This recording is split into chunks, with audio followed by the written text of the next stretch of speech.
सबसे ज़्यादा mileage oriented या तो सिटी 100 है, स्प्लेंडर है, HF डिलक्स है, या तो आती है प्लैटिना। और आज हम इसी प्लैटिना के बारे में जानने वाले हैं। प्रैक्टिकल चीज़ें इसके बारे में जानते हैं जो कि हमें मार्केट रिव्यू से पता चली है, और वैसे भी यही अपने चैनल की पहचान ही है। अगर आप इस गाड़ी को खरीदने की प्लानिंग कर रहे हो तो ये वीडियो आपके लिए काफ़ी हेल्पफुल साबित हो सकता है। सब कुछ जानने के लिए बने रहे मेरे साथ। मैं हूँ चेतन पाटिल और आप देख रहे आस्क ऑटो गुरु। लुक अगर मैं बात करूं, वैसे भी लुक के ऊपर मैं कभी भी नहीं बोलता, ये एक सब्जेक्टिव मैटर है, इसके ऊपर ना ही बोले तो बेहतर है। आप मुझे बताना इसका लुक जैसे आपको दिख रहा है आपको कैसा लगता है। ट्यूबुलर सिंगल डाउन ट्यूब जो मटेरियल है इसकी, इसे जो चेसी है उससे बनाई गई है, काफी अच्छी है। इसी के साथ जो इसके इंडिकेटर्स है वो भी फ्लेक्सिबल है। इसका एक बेनिफिट आपको ये मिल जाता है कि गाड़ी गिरने पर इसके इंडिकेटर टूटते नहीं है। साथ ही जो प्लास्टिक मटेरियल, फैब्रिक मटेरियल और जो स्टील और आयरन मटेरियल इसमें मिल रहा है वो भी अच्छी क्वालिटी का मिल रहा है। तो बिल्ड क्वालिटी में यहाँ पर किसी भी तरह की कोई कॉम्प्रोमाइज आपको नजर नहीं आती है।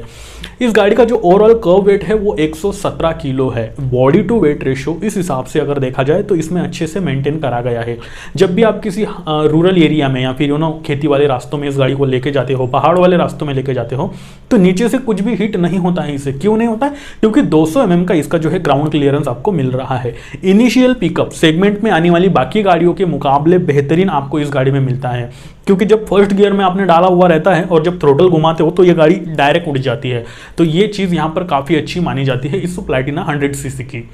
इस गाड़ी को सिटी में चलाने का अगर एक्सपीरियंस आप देखोगे तो 1235 mm का व्हील बेस आपको यहाँ पर मिल रहा है।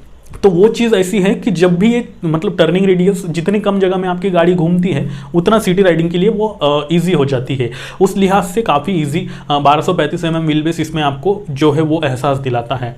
सिटी राइडिंग के लिए ही बनी है वैसे ये, और इसीलिए सिटी में आपको चलाने में कोई भी दिक्कतें नहीं आने वाली, क्योंकि सीटिंग पोस्चर भी इसका काफ़ी अच्छा है राइडर के लिए भी और पिलियन के लिए भी। तो अगर लंबी ट्रैफिक में आप फंसे हो, ऐसे में भी आपको ये ज़्यादा इरिटेट नहीं करती है। किसी भी छोटे से रास्ते में से, गली आरे में से ये निकल कर चली जाती है। इस तरह से यहाँ पर सिटी राइडिंग मिल रही है। साथ ही इसका क्लच भी काफ़ी हद तक लाइट है और ब्रेक भी लाइट है, तो आपको ज़्यादा इरिटेशन नहीं होता है। जब आप इस गाड़ी को हाईवे पे चलाते हो तो यहाँ पर थोड़ी सी कहानी जो है वो पलट जाती है। 70 से लेके 75 किलोमीटर पर आवर के स्पीड पर जो है ये गाड़ी आराम से चलती है। उसके बाद 80-85 के स्पीड तक कुछ हद तक थोड़ा स्ट्रगल करने लग जाती है, अनकंफर्टेबल फील होने लग जाती है, अनकंट्रोलेबल होने लग जाती है। कहीं ना कहीं आपका जो है गाड़ी के ऊपर का कंट्रोल छूट जाएगा ऐसा आपको लगता है, क्योंकि ये गाड़ी कम्यूटर सेगमेंट की है, भगाने के लिए नहीं है। 70-75 इनफ है इस गाड़ी के लिए। अब ऐसे में भी आपको थोड़े से वाइब्रेशंस महसूस होते हैं जब आप 85 क्रॉस कर लेते हो। ये नई गाड़ी में नहीं होगा, लेकिन जैसे जैसे गाड़ी पुरानी होती जाएगी उस हद तक आपको थोड़े से वाइब्रेशंस महसूस होते जाएंगे। अगर आप नॉर्मल स्पीड में चला रहे हो तो फिर आपको ये कभी भी कोई दिक्कत नहीं देने वाली। कॉर्नरिंग इस गाड़ी पर बिल्कुल भी पॉसिबल नहीं है, कम्यूटर सेगमेंट की गाड़ी है इसलिए। 4 स्पीड गियर बॉक्स इस गाड़ी में मिल रहे हैं आपको, और चारों ही जो गियर बॉक्स जो गियर है वो शिफ्ट करते टाइम कभी भी नहीं अटकते। कुछ हद तक कुछ लोगों के अटके हुए हैं, जबकि ये उनकी नई गाड़ी थी। जब आप first servicing, second servicing cross कर लेते हो तो वो प्रॉब्लम अपने आप सॉर्ट आउट हो जाता है। इसकी पुलिंग पावर अगर देखी जाए, यानी कि गाड़ी में आप भी बैठे हो गाड़ी के ऊपर और पिलियन भी बैठा है, कुछ हद तक वेट भी है, सामान वगैरह, तो ऐसे में भी ये लंबी चढ़ान जो है आराम से चढ़कर चली जाती है, ज़्यादा स्ट्रगल नहीं करती है। चारों ही गियर में अपने अपने हिसाब से अच्छे से पावर यहाँ पर प्रोवाइड करी गई है। इस गाड़ी की ओवरऑल जो हैंडलिंग है उसे और भी बेहतर बनाते हैं इसके ट्यूब टायर। यहाँ पर ट्यूबलेस टायर्स अगर हो जाता तो और भी मजा आ जाता। फ्रंट में आपको 2.75 सेक्शन के 17 इंचेस के टायर मिल रहे हैं और रियर में आपको 3.00 सेक्शन के 17 इंचेस के टायर मिल रहे हैं। जब बात आती है इस गाड़ी के दिल की, तो वो कितना बड़ा है और कितना जोर से धड़कता है आइए जानते हैं। 102 CC air cooled 4 stroke 2 valve single cylinder BS6 engine मिल रहा है, और यहाँ पर आपको FI नहीं EFI मिल रहा है। यहाँ पर DTSI टेक्नोलॉजी मिल रही है आपको, बजाज की अपनी जो स्टैंडर्ड टेक्नोलॉजी है। इसी के साथ किक एंड सेल्फ स्टार्ट का ऑप्शन भी आपको मिल जाता है।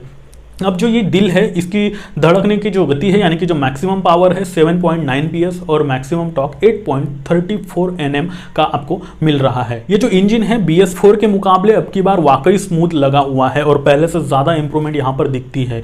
85 किलोमीटर, जैसे मैंने कहा था 85 किलोमीटर पर आवर के बाद आपको थोड़े से वाइब्रेशंस इस पर महसूस होते हैं इंजन के आसपास के एरिया में, फुट रेस्ट पे। वैसे भी इतना ना ही भगाए इसे तो बेहतर है, क्योंकि ये कम्यूटर सेगमेंट की गाड़ी है।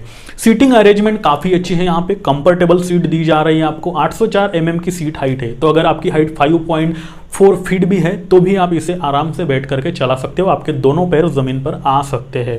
इस तरह का कुछ यहाँ पर सीटिंग अरेंजमेंट दिया गया है। वही जब सस्पेंशंस की बात आती है तो ये सेगमेंट में आने वाली सभी गाड़ियों के मुकाबले सबसे ज़्यादा कंफर्टेबल सस्पेंशंस लेकर के मार्केट में आती है। फ्रंट में टेलीस्कोपिक, रियर में एसएनएस सस्पेंशंस आपको मिल रहे हैं। तो अब अगर ऐसी चीज़ है कि आपके पीठ में कंटिन्यूसली दर्द होते रहता है, आप गाड़ी चलाने के लिए हेक्टिक महसूस करते हो, तो ये गाड़ी आप ही के लिए है, क्योंकि इसके सस्पेंशंस और जो सीटिंग अरेंजमेंट है आपको पीठ में कुछ हद तक दर्द नहीं होने देती और लॉन्ग राइड में भी कहीं ना कहीं आपको अच्छा सा सपोर्ट कराती है। इस गाड़ी में आपको डिस्क एंड ड्रम 2 वेरिएंट मिल जाते हैं और साथ ही CBS यानी कॉम्बी ब्रेक सिस्टम ही कह सकते हो, क्योंकि पिछला लगाओ तो अगला भी लग जाता है। कुछ उस हद तक का आपको ब्रेकिंग परफॉर्मेंस प्रोवाइड होता है। 60-65 किलोमीटर पर आवर की स्पीड पर भी इसकी पैनिक सिचुएशन में अगर ब्रेकिंग लगा देते हो आप, तो आपको अच्छा खासा जो है कंट्रोलेबिलिटी अपने आप में ये गाड़ी रखती है। यहाँ पे एक निगेटिव पॉइंट है जो मैं कहना चाहूँगा, यहाँ पे LED DRL तो मिल रहा है लेकिन हेडलाइट जो है वो आपको हैलोजन मिल रहा है। हैलोजन है कोई बात नहीं, चलता है, इस प्राइस रेंज में हैलोजन भी बहुत बड़ी बात है, लेकिन जो इसकी विजुअल एबिलिटी है, जो रात में जो फोकस देने की एबिलिटी है वो इतनी ज़्यादा अच्छी नहीं है। अगर डार्क नाइट है, बारिश गिर चुकी है तो रास्ते थोड़े फेंट हो जाते हैं, ऐसे में इसका हेडलाइट आपको क्लियरली विजुअल नहीं कराता है और कहीं ना कहीं आपको स्ट्रीट लाइट्स की जो है मदद लेनी पड़ती है। सामने से अगर कोई गाड़ी आ जाती है तो वहाँ पर भी आपको रास्ता दिखाना ये जो हेडलैम्प है छोड़ देता है। इसे और इम्प्रूवमेंट की ज़रूरत थी। अब आइए बात कर लेते हैं इस गाड़ी के माइलेज की, क्योंकि ये सबसे ज़्यादा इंपॉर्टेंट पॉइंट है। फ्यूल टैंक कैपेसिटी 11 लीटर की तो इसमें मिल ही रही है आपको। अब इसका माइलेज आपको 70+ आराम से मिल जाएगा। वैसे भी माइलेज ये हमेशा आप लोगों की राइडिंग स्किल पर डिपेंड करता है, आप किस तरह से उसे चलाते हो। वही सीन प्राइस का भी होता है। प्राइस भी अलग अलग जगह पे अलग अलग होती है। 50 से लेके 60,000 एक शोरूम प्राइस आपको इसकी मिल जाती है। इसके अलग अलग वेरिएंट आ जाते हैं। ये एक शोरूम प्राइस है, आप आपके नज़दीकी शोरूम पर जाकर इसकी जो एग्जैक्ट ऑन रोड प्राइस है आपकी सिटी में कितना है वो पता कर सकते हो। जब बात करें इस गाड़ी के सर्विस नेटवर्क की, आफ्टर मार्केट सर्विस की या फिर स्पेयर पार्ट अवेलेबिलिटी की, तो यहाँ पर किसी भी तरह का कोई प्रॉब्लम आपको नहीं आना है, क्योंकि प्लैटिना काफ़ी लंबे समय से चल रही है और गांव खेड़ों में भी आपको ये गाड़ी इजीली अवेलेबल हो जाती है। तो ऐसे में अगर आप आधी रात में कहीं पे डार्क नाइट में फंसे हो, हाईवे पे फंसे हो, किसी मैकेनिक को इमरजेंसी फ़ोन करके बुला भी लिया आपने, तो भी उसके पास प्लैटिना के स्पेयर पार्ट अवेलेबल होंगे। तो इस चीज़ की आपको चिंता करने की ज़रूरत नहीं है। साथ ही अगर इस गाड़ी का 1 टाइम मेंटेनेंस कॉस्ट पकड़े तो लगभग 350 से लेकर 400 के बीच में कहीं ना कहीं इसका सर्विसिंग कॉस्ट है। अब अगर इसके अलावा आप कोई मेजर पार्ट इसका चेंज करते हो तो उसकी कॉस्टिंग ऑब्वियसली अलग से ही लगने वाली है। तो ये तो हो गई इस गाड़ी की पूरी कहानी। प्रैक्टिकल बातें जो हमें लगी मार्केट रिव्यू से हमने सुना वो मैंने आपको यहाँ बता दिया। लेकिन अगर मॉडल की बात कर ली जाए तो किन लोगों को ये गाड़ी खरीदनी चाहिए? 55 से लेके 60,000, 50 से लेके 60,000 एक शोरूम हम पे कर रहे हैं, तो क्या इससे बेहतर कोई ऑप्शन मार्केट में अवेलेबल है? या फिर किन लोगों को इसे अवॉइड करना चाहिए, किन लोगों को इसे परचेस करना चाहिए? तो अगर ये मैं पर्सनल मेरे ओपिनियन की बात करूं तो अगर आपकी सिटी राइड अक्सर होते रहती है, आपका फील्ड वर्क का जॉब है, आप थोड़ा बहुत लॉन्ग राइड भी आपकी हो जाती है, कहीं ना कहीं खराब रास्ते भी और अच्छे रास्तों पर भी आपका चलना होता है, आपकी पीठ में कंधों में हमेशा दर्द रहता है, यानी कि बाइक चलाते टाइम आपको पीठ में कंधों में दर्द शुरू हो जाता है, तो जी हाँ ये गाड़ी आपके लिए है। अगर इनमें से कुछ भी मैच हो रहा है आपको तो जी हाँ ये गाड़ी आप खरीद सकते हो, क्योंकि इस प्राइस रेंज में बेहतरीन गाड़ी है। संभल कर चलाना, टाइम टू टाइम मेंटेन जो है इसे रखना, आपको कभी भी कोई दिक्कत नहीं आने वाली। इसी के साथ अगर आप चाहते हो कि आपके कार और बाइक से रिलेटेड सभी सवालों के जवाब आपको एक ही चैनल पर अवेलेबल हो जाए तो ये चैनल सिर्फ आपके लिए है, इसे सब्सक्राइब करना ना भूलें। अगर अभी भी आपने मुझे इंस्टा और ट्विटर पर फॉलो नहीं कर रखा है तो उसकी भी लिंक मैंने नीचे डिस्क्रिप्शन में दे रखी है, वहां पर जाकर आप मुझे फॉलो करके आपके क्वेश्चंस पूछ सकते हो। अब मैं चेतन पाटिल लेता हूं आपसे विदा और फिर से मिलता हूं ऐसे ही किसी नए इंटरेस्टिंग वीडियो के साथ। तब तक के लिए नमस्कार।